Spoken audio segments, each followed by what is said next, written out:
This message is brought to you by Apple Card, Shave Ice by the beach, a trip to the state fair, and a throwback flick at the local drive-in. They're more than just items to check off the summer bucket list. They're also opportunities to earn 2% daily cash back when you use your Apple Card with Apple Pay. Apply for Apple Card now and use in minutes with Apple Pay. Subject to credit approval. Apple Card is issued by Goldman Sachs Bank USA, Salt Lake City branch. Terms and more at applecard.com.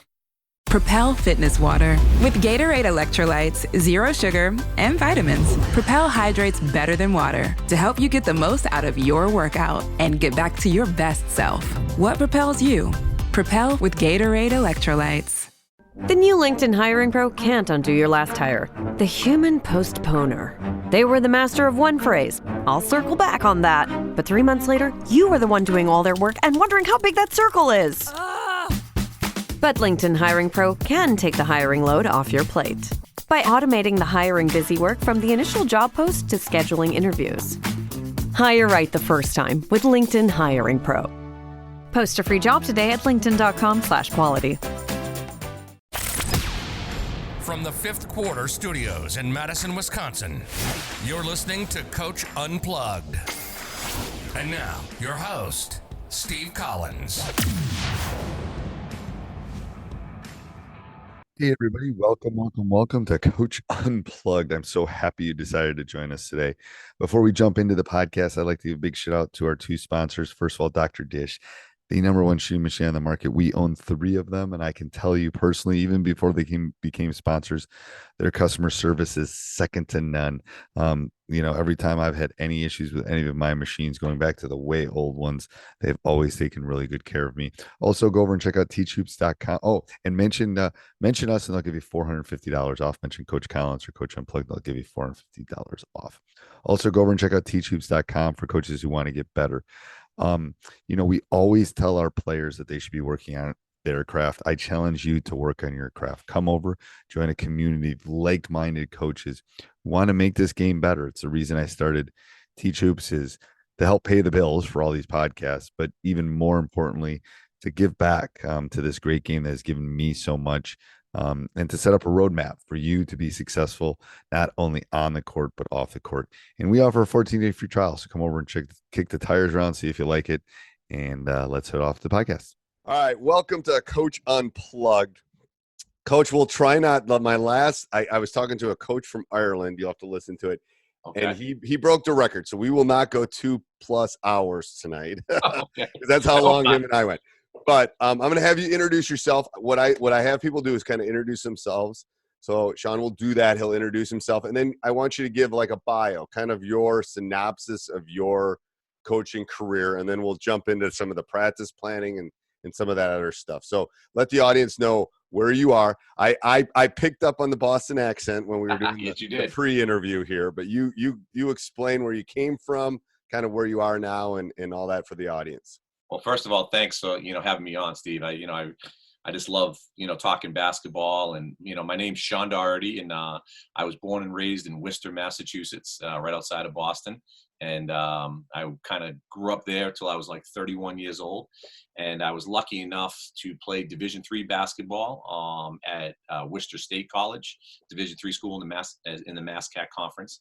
And I was a point guard there. And then I went on and started my coaching career actually there with the head coach, Tom Moore, who's now at UConn. And then I left Worcester State and ended up going to Assumption College, Division II school in Worcester, Massachusetts. And it was great. I was at Assumption College in the NE10, which is one of the best conferences in the country for Division II. And I was there for 4 years and had, got my master's degree in education from there. And then I applied for a job at Holy Cross College. A guy named Ralph Willey got the job at Holy Cross. And Ralph used to be with Rick Pitino, and he was up, Jim Boeheim, and he coached Pittsburgh. So I applied and I got the job. And I was like the third assistant at Holy Cross. And every year I was there, one of the other assistants left, and I kind of became Ralph's associate head coach after 3 years. And it was great. We won three championships there at Holy Cross and played Kansas, Kentucky, and Marquette in the NCAA tournaments. So it was a great experience. And then I I went down to Western Kentucky, and I went with Darren Horn, who was coach of South Carolina for a while. Yep. He was assistant Marquette. He got the job, Darren. So I was with Darren for a while there, and then I decided to take a head Division III job. So I was with Darren for about less than a year, and a Division III job opened up in the MASCAC at Salem State College, where I played as a player. I played in that Worcester State Conference. So I decided to come back home, come back to Boston. Salem, Mass is right outside of Boston. The Salem Witches there, that's the big thing. And I came back and I was a head Division III coach, and I was a Division III coach for 4 years. And I loved being I was my own boss, and it was the first time I ever became the head coach. And we won 4 championships there, and I had great, success there. That's for sure. Over 100 wins. And it was just fun. And then my old college coach ended up getting a job at Quinnipiac University. And he called me up and he's like, "Hey, I want you to come." So where's that one? I followed everything up to this point. Yeah, Quinnipiac is a Division I school in the MASCAC, in the MAC, and it's in Hamden, Connecticut, right beside Yale University, about 10 miles away from Yale. Okay. And I'll tell you, when I was recruiting for them, that was the same exact. When I go out to Wisconsin or I go out to anywhere, they'd be like, "Quinna what? Quinna who?" Sounds like, to be honest with you, almost sounds like a Canadian, like Winnipeg or Win. It's like almost sounds like Canadian. Yeah. Okay. They're really well known for hockey right now. They've gone to the Final Four Division I in hockey. And in basketball, when we were there, we started off in the NEC, which is like Sacred Heart, Central Connecticut, Robert Morris, LIU. Yep. That was the league. And then we ended up going into the MAC conference, which has Siena, Iona, Manhattan, which is a much bigger conference. Right. So, it was a little bit tougher. And then what happened was the new AD came in after 10 years, got rid of us. Mm-hmm. And it was kind of a decision making. It was the first time in my life I've ever been let go. Right. And, now I'm like, in my 40s, and I'm like, mid 40s. Oh, crap. Like, it's like, what do you do? Right. And, the old assistant who was with me at the time is this head coach at Indiana, Archie Miller. Another guy was an assistant with me, was at Iowa State, William Small, when he was at Western. Okay. He's dropping some names here. Like, holy that's serious though. They're legit. Okay, yeah, go ahead. Yeah, well, I was I was in the same office as Archie. Me and Archie shared an office together, and William was right down the hall with me. We were on the same staff. Right. So I was like, do I move my whole family across the country to one of those schools and try and jump on with one of them, or do I? My son's high school, my son was a freshman in high school, and the job opened up there at Hamden Hall.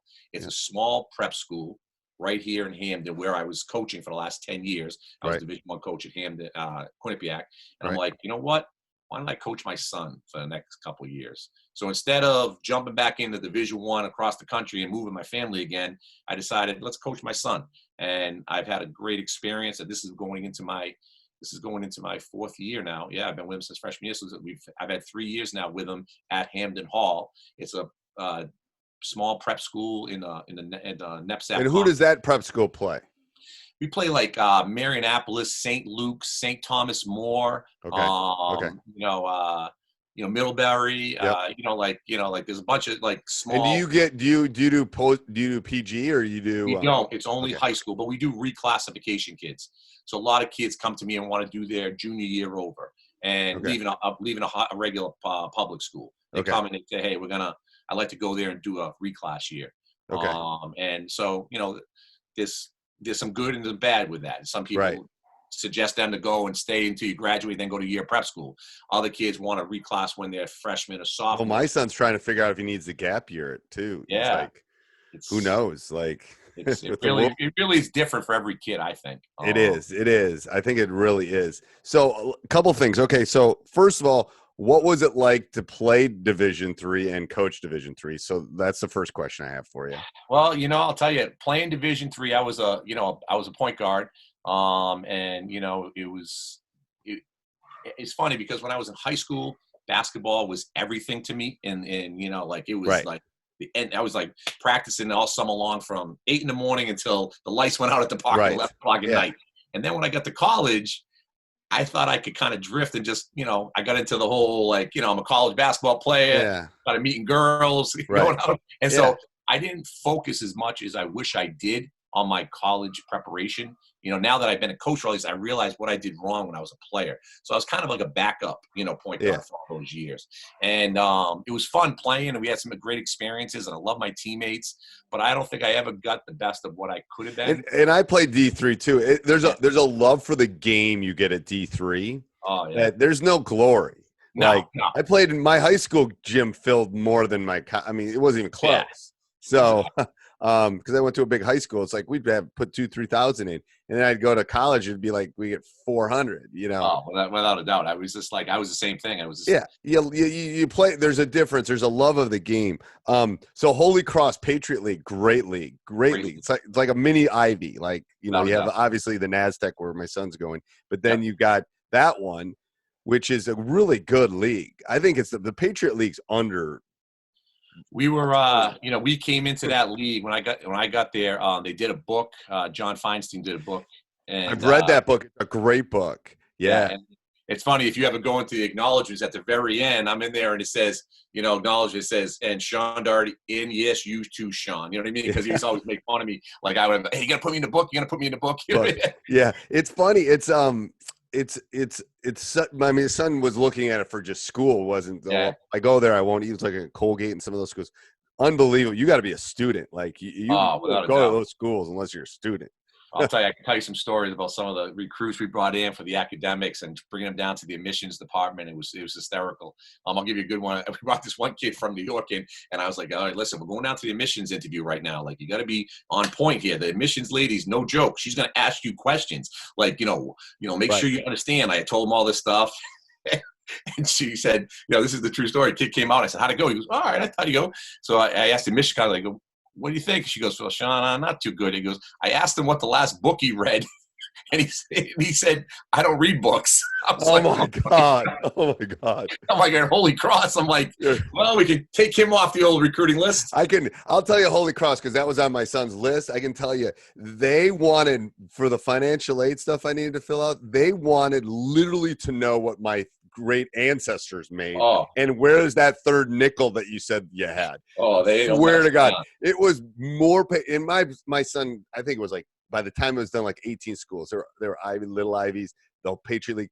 It wasn't. They're in a different class for what they asked for. It's like, are you kidding? What do you want? Like, you want my firstborn child? Like, they were asking for more things than any human being should ever want. I could see how people would give up. Like, I'm not doing this. You're not going. It was hard to get in. We had to be real specific with the type of recruit we went after. We used to pre-qualified kids. Ralph was a stickler on making sure that we went to Jesuit schools and we pre-qualified kids and made sure that they had the SATs and the transcript prior to coming in. And there was a lot of background checking. The only thing I've thought about is like coaching in the NASDAQ, coaching in the Patriot, coaching the Ivy, is you basically, here's your pool. Like, you can see a kid in Indiana on a July day and you go, I can't even look at that kid. Like, your pool is this 10%, maybe 5%, 5 that I can even look at these kids. Like, so I think that in some respects, you're probably all fighting for the same kids. That's exactly what it was. We were fighting against the Dartmouth and all the time, and against the Patriot League and other schools and the NEPSAC schools. So it was tough. Right. And then what the problem is, the NASDAQs are trying to grab one of yours that you can give a scholarship. They're trying to grab them because they can't give a scholarship. It's like this whole – grab the one above it, the Ivy, Yeah, and you guys are trying to get the Ivy, and then the Ivies are trying to grab a Duke kid or or like a Stanford. It's like, I know. But it's interesting, I think, in the sense that if you're at Michigan or Michigan State, you basically have the pool of the world. Like, without a doubt. Yeah. It was also great because you got to get to coach kids who really got it. You know what I mean? And I loved that was my 4 years of kind of like really becoming a coach because, first of all, Ralph Willard was phenomenal. Right. He was a stickler for the little things, and he was maniacal on, he was a Rick Pitino disciple. You know what I mean? Like, and he kind of like almost taught Rick some of the stuff. So like he was. We had early morning, all the things you can imagine. We had early morning individuals at, 6 a.m. And, you had to be there for 5:30 dressed and ready. And, we went through a hard workout and then, late night study hall, just you name it. We did it, film and break down effort stats. The effort stats were phenomenal. Like breaking down a kid's tape and showing it to them. It's The stuff thing I is, learned. the one thing the Patriot doesn't have that the Ivy, and I've talked to Dave about this. The Ivy is like the kid we were talking about, Chris. He was going to do a Saks Fifth Avenue. I don't know what's happening now. This summer, he was doing an internship. There was nothing going on this summer. They shut them down. That hurt. Like, there's no individual it. No. So the Patriot League probably isn't quite like that. Yeah. No, I think the connection is a little bit bigger. When you're an Ivy League kid, you're a little bit different. But I'll tell you, those Patriot League schools, like the Holy Cross guys, they stick together. If you're a Holy Cross alum, there's alums out there that'll give you jobs, and they want to hire Holy Cross guys. I told my son, I said, the school, you could have gone to a lot of schools, but he's going to Middlebury. I said, the problem, you're middle. Once you get through there, you're a Middlebury kid. Exactly. So all of a sudden now, other Middlebury people will know you. Exactly. And that's where you're going to get your job down the road. It'll be someone that'll hire him because of that. Yep. It's the advice I give all my senior athletes. As I said, when you go to college, every day meet a new person, connect with somebody, because you never know which one is going to open that door up. And you some of your best friends will be that one person in that one class that you just connected with. You never know. All right, so let's jump into the practice stuff, Coach. I'd love to talk about that. So let's have you share the screen here, and we'll jump into practice. Let's do that. Let's do the first one that you were talking about, that PowerPoint. Let's just go through real quick, kind of your summary of practice. Then maybe we can talk about practice. Yep. All right. Let me. You want the summary? Yeah, let's do that one first. This message is brought to you by Apple Card, Shave Ice by the beach, a trip to the state fair, and a throwback flick at the local drive-in. They're more than just items to check off the summer bucket list. They're also opportunities to earn 2% daily cash back when you use your Apple Card with Apple Pay. Apply for Apple Card now and use in minutes with Apple Pay. Subject to credit approval. Apple Card is issued by Goldman Sachs Bank USA, Salt Lake City branch. Terms and more at applecard.com. Low energy, unfocused, foggy? You might be dehydrated. Gatorade Zero powders have been scientifically designed to help improve hydration balance in the body. With a clinically proven electrolyte blend and no artificial colors or flavors. Great tasting hydration no matter where you're going. Shop now online or at retailers nationwide. Gatorade, hydrates better than water. Is it in you? Symptoms noted are signs of mild to moderate dehydration. Consult a healthcare professional if symptoms persist. All right. I showed this a couple times out to, some people, and I think it's important. You just got to have a plan of when you're running your practice planning. Yep. I think there's important things to have. And I think you got first of all, you got to be really organized.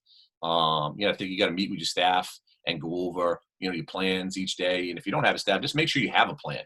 And how much time do you spend on a practice plan? I probably, I've been doing this for 25 years now. So I probably spend a half an hour. You know what I mean? When I was younger, I probably spent a little bit. When I first doing my first job at Salem State there, I probably did an hour and a half. But, I send it to my coaches after because they're all teachers. So I send it to them and they look it over, give me a couple things. I go back, edit it and say, oh, yeah, I should have added that in. Good point. So I think that's important to do. I think you have to have that. I think it has to be right. And then I show it to the players. Like when I get there, I post it so they see it, what's going to go on today. So I put it up in the locker room when we get there so they can see what kind of the practice is. And is there a specific time that you do it? Like, especially now being a high school coach, do you? Yeah. We usually have practices our kids go to school until 2:50 and then they take a bus over to we have a $10 million practice facility. It's really nice. 3 courts, beautiful. It's a Beckerman Center.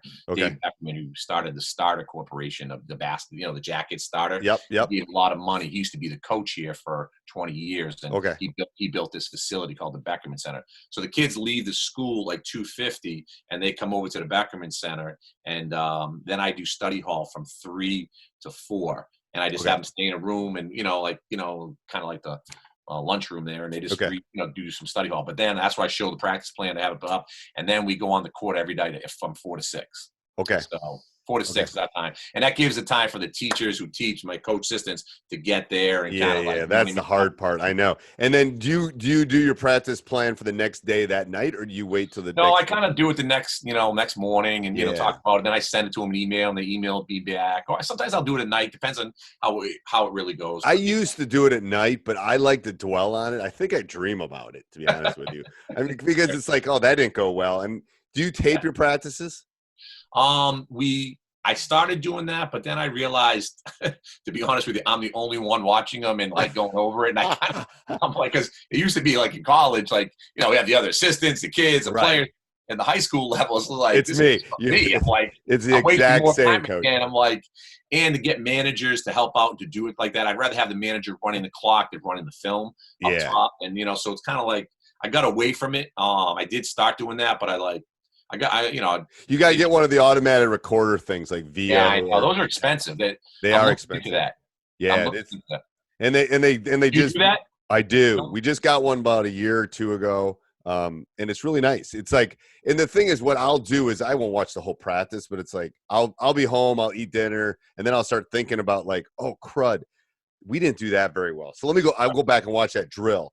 It'll be me, and you're right. It's 97% probably me and one of my assistants, but I just like it from that standpoint. Or, oh wow, we did really well. Remember that one thing we were working on? Let's go back and look at that. What was that doing? That's where it's nice to have it. It's not like I'm throwing the ball or kicking anything at him. There's nothing on there that's going to get me in trouble.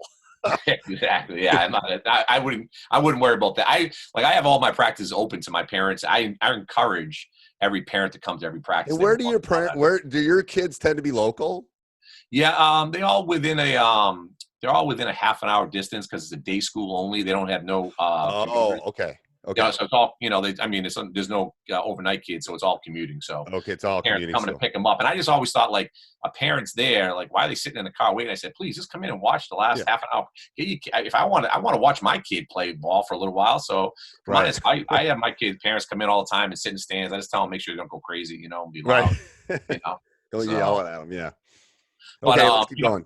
Then I talk about like making sure my staff all have a firm understanding of the plays and the drills that we're going to cover. I think that's important. Like a lot of times I shouldn't be the only one who knows what the drill is about.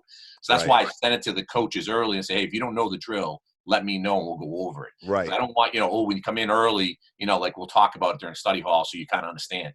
Because I might like have to do something, they have to run it. I don't want to be embarrassed by, my staff not knowing. Right. And it shows that everybody's on the same page. Yep. I think that's important. I think the warm-ups are important. Like nowadays, the kids, back in our day, used to be right over left, arm across. All right, let's go, play ball. Right.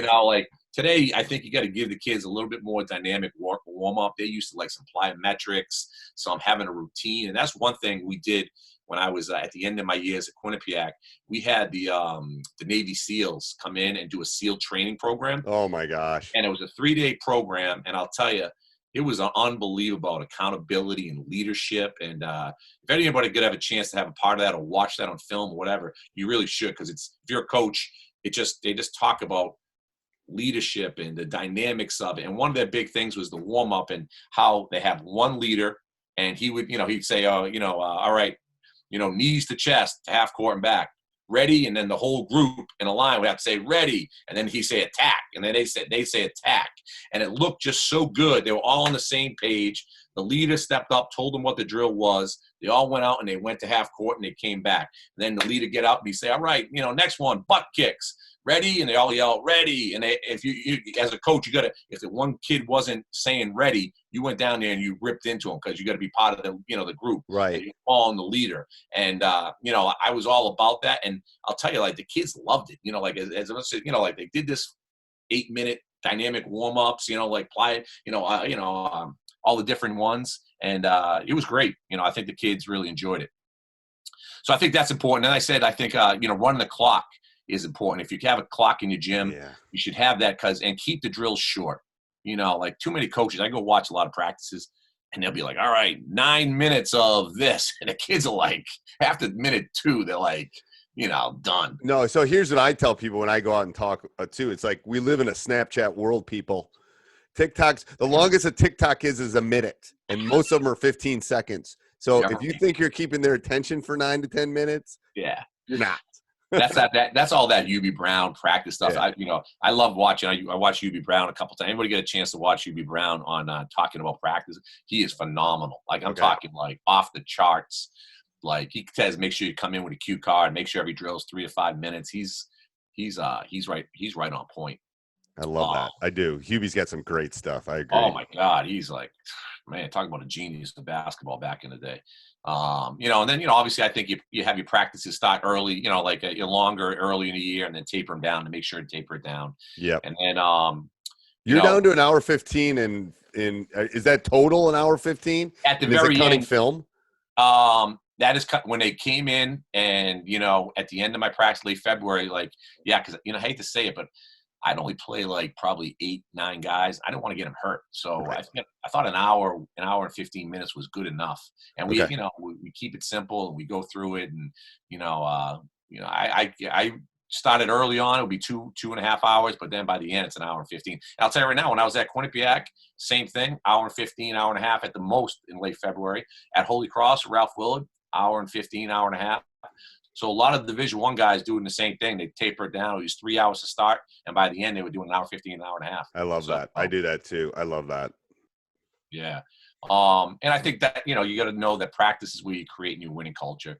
So I think you have to have accountability for all segments, winners and losers. As much as you can do winners, kids love that. I mean, I don't care what drill you're doing. If you can get a winners and losers, kids love busting on their teammates. That was the fun part of when I played. Yeah, get on the line. You know what I mean? Leaders got you. And then, it doesn't matter from someone that's done this a long time. It doesn't matter what you're doing. No, it really doesn't. It doesn't matter. And the thing is, sometimes it depends on the part of the season too. Early in the season, you might run. Late in the season, you might do 5 burpees. Exactly. I'll do like if they're doing a contest versus another player, I'll say you have to do 5 burpees. And you have to say 3 nice things about the person you beat. Hey everybody, thanks for listening. If you'd like to support us, go over and check out teachhoops.com for coaches who want to get better. Also, subscribe and like. We do appreciate those. Have a great day.